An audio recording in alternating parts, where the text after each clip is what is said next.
ഗസയിലെ വെടിനിർത്തൽ കരാർ ഉണ്ടായതിന് കാരണം തീർച്ചയായും US-ൻ്റെ പുതിയ പ്രസിഡന്റ് ഡൊണാൾഡ് ട്രംപാണ്. അധികാരമേൽക്കും മുമ്പ് തന്നെ ഗസയിൽ സമാധാനം പുനഃസ്ഥാപിക്കുമെന്ന് ട്രംപ് വ്യക്തമാക്കിയിരുന്നു. പിന്നാലെ ഇസ്രായേലുമായി സംസാരിച്ചു, വെടിനിർത്തൽ പ്രാബല്യത്തിൽ വരികയും ചെയ്തു. എന്നാൽ ലോകത്തെ ഏറ്റവും സമ്പന്നമായ രാജ്യത്തെ ഭരണാധികാരി മാത്രമല്ല ട്രംപ്. ട്രംപ് എന്ന പേരിന് ലോകത്തെ ഏറ്റവും വലിയ ബിസിനസ്സുകാരനെന്ന വിശേഷണം കൂടിയുണ്ട്. ഗസയിലെ സമാധാന ചർച്ചകൾക്കിടയിൽ ലോകം വിട്ടുപോയ അക്കാര്യമാണിപ്പോൾ ട്രംപ് ഓർമ്മിപ്പിക്കുന്നത്. അതേ പലസ്തീനികൾ ഗസ വിടണമെന്ന് ട്രംപ് പറയുന്നത് ആ മണ്ണ് മോഹിച്ച് തന്നെയാണ്. റിയൽ എസ്റ്റേറ്റ് ബിസിനസ്സിന് വേണ്ടിയിട്ടുള്ള ഒരുക്കമാണ് ട്രംപ് ചെയ്യാൻ പോകുന്നത്. ഗസയെ പുനർനിർമ്മിക്കുമെന്ന് പറയുന്ന ട്രംപ് ഗസ നിവാസികളെ ഇതര രാജ്യങ്ങൾ ഏറ്റെടുക്കണമെന്ന് പറഞ്ഞതിന് പിന്നിലും കാരണം ഇതാണ്. പുനർനിർമ്മാണത്തിന് ശേഷം ഗസയിലേക്ക് തിരികെ വരാനല്ല, ഈജിപ്തിലും ഗൾഫ് രാജ്യങ്ങളിലും പോയി സുഖമായി ജീവിക്കൂ എന്നാണ് ട്രംപ് പറയുന്നത്. ട്രംപിൻ്റെ ഈ മോഹത്തിൻ്റെ സൂചന വ്യക്തമാക്കി തന്നത് ട്രംപിൻ്റെ കുടുംബാംഗം തന്നെയാണ്. മരുമകനായ ജാരഡ് കുഷ്ണർ ഗസയെക്കുറിച്ച് പറഞ്ഞത് അമൂല്യമായ കടൽത്തീര സ്വത്തെന്നായിരുന്നു. അവിടെ നിന്ന് ഗസ നിവാസികളെ ഒഴിപ്പിക്കണമെന്ന നിർദ്ദേശം ആദ്യം മുന്നോട്ട് വെച്ചതും കുഷ്ണറാണ്.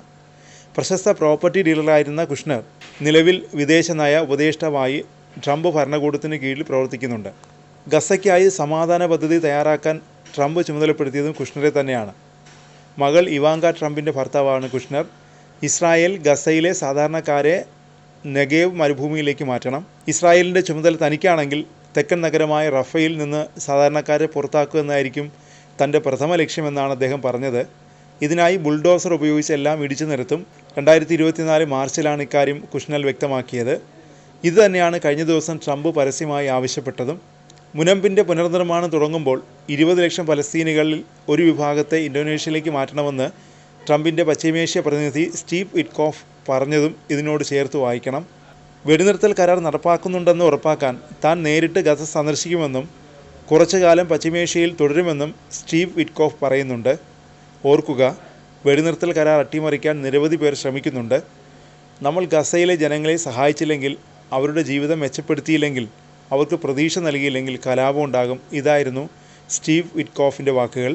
റിയൽ എസ്റ്റേറ്റ് ബിസിനസ്സുകാരനായ സ്റ്റീവ് വിറ്റ്കോഫിന് ട്രംപുമായി ദീർഘകാലത്തെ ബന്ധമുണ്ടെന്നതും പ്രസക്തമാണ്.